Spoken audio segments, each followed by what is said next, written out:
Hey guys, what's up? Josie back here again, and the combine is here. Mock drafts are out, and I'm sure Stefan Diggs just put out yet another cryptic tweet, but we are not going to talk about any of those things because really the most important things for the Vikings right now is figuring out their salary cap situation. We are negative. We are in the hole. We need to make some money if we're going to sign any free agents and if we can even afford to sign our draft picks at this point. So let's look at some Vikings that could get cut, kind of a pre-draft cap casualty situation. Let's start off with the number one is Everson Griffin, who was on a club option. His salary was $13.8 million with dead money $800,000, and he's already opted out of his contract. That's why he's first and foremost on this list.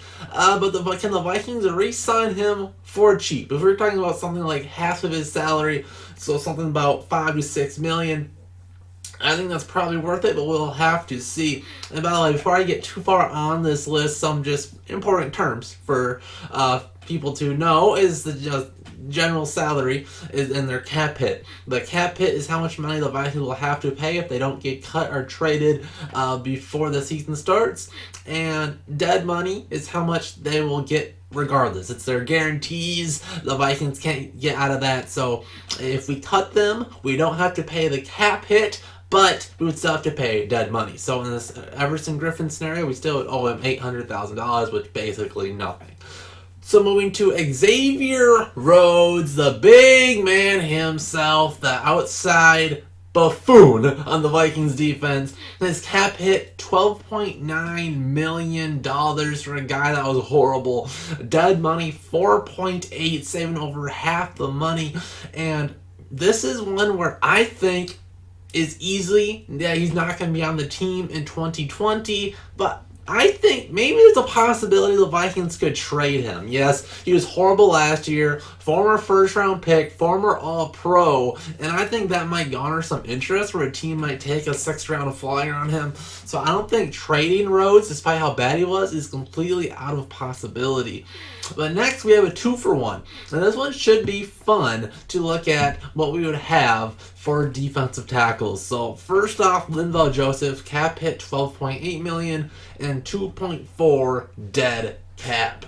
And then I can't believe I already have to talk about him because we just signed him again last year with Shamar Stephen, our other starting defensive tackle. He has a cap hit of $5 million and a dead cap of 2.6. So this one's tough. We're looking at both of our starting defensive tackles. So I have a hard time saying we'll cut both because it's just a lot of turnover, but I don't see that completely out of the realm of possibility with I think Shamar Stephen maybe being our worst defensive tackle last year with the rookies Armin Watts playing better. Maybe Hercules Mataafa didn't play a lot, but in his role, I think he plays it better than Shamar.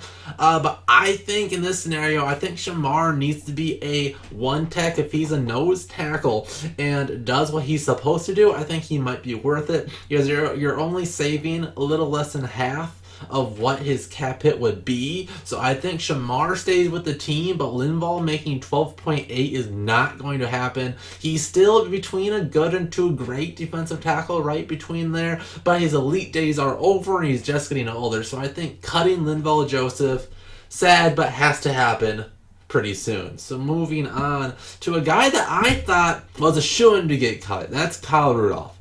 Cap hit $9.45 million, dead cap 5.8. This one is really tough because going into this is one of the names you circled in red ink. This guy's off the team this year, and a lot of people thought he'd be off the team last year, especially after we signed Irv Smith. But the thing is, Rudolph and Irv Smith really don't play the same position. They're both listed as tight ends, but Rudolph's going to be on the line. He's going to play right off the tackle, where Irv Smith, you can play him anywhere. You find him a lot of the times in the slot. Yeah, he can play in the Rudolph position as well, but Irv Smith is really more of a wide receiver 3/tight end than a true tight end in the box touchdown threat.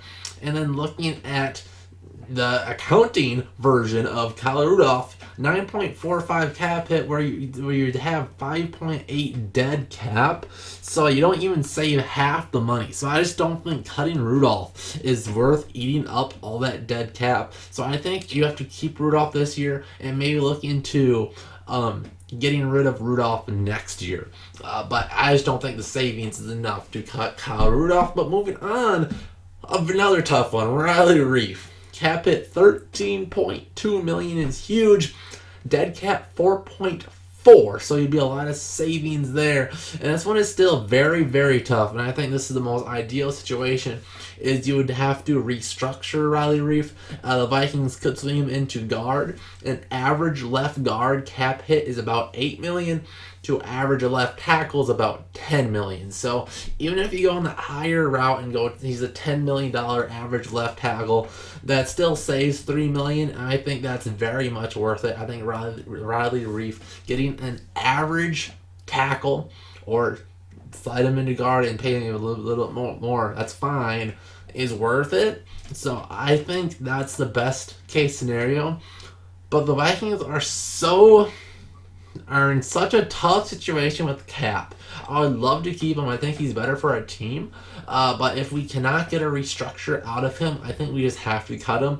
Ali Udoh played week 17 and stalemated Khalil Mack. Yeah, he wasn't a highly motivated Khalil Mack. The Bears weren't playing for anything, but he still took out Khalil Mack. Come on. Ali Udoh deserves some love, and it'd be a competition between Udoh and a high first-round pick. Or a high first to second day pick. So I think a good competition would be there, but really we're looking at two open spots in our offensive line as of right now. If we consider Reiff is gone at left tackle, and we know Pat Elflein isn't good enough at left guard, so we would need two improvements, and that's tough to find. So I think Reiff most likely will be back with the team, but hopefully it's on a restructured deal. But moving on, looking at a big surprise, but I think we have to look at him, is Harrison Smith. Oh. Alright, so here's why we're looking at him. His cap hit is $10.75 million, and his dead cap is only over $8 million in savings. But it's Harrison Smith. Alright, he's too worth it. You aren't going to cut one of your best defensive players, one of the best players on your team, maybe the best player of the decade in Harrison Smith. He plays too much. He's at too high of a level for too long and does so many good things. I think you can extend him. I think we're fine with him retiring as a Viking.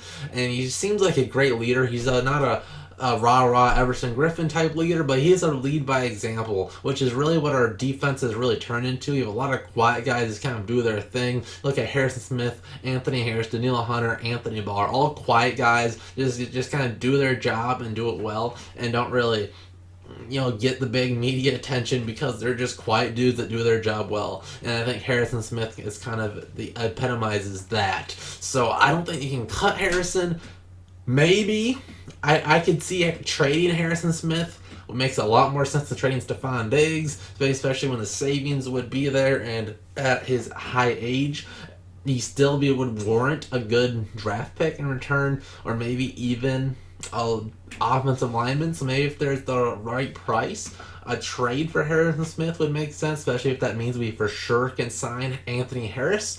But as of right now, I don't see any reason to not extend Harrison Smith, save some money, and lock him down. Maybe at this point you're looking at a cheaper Eric Weddle type of a contract. Harrison Smith's up there in age too, so maybe you could look at something a lot cheaper and maybe knock it down a couple of million, and the Vikings would save, and we'd be good for this year. But moving on, we're going to look at these totals. So the cut players cap hit would be $52.7 million minus the dead money, $12.4 million, which means the total savings is $40.3, but we still have to pay the players we didn't cut, which is $25.2 million.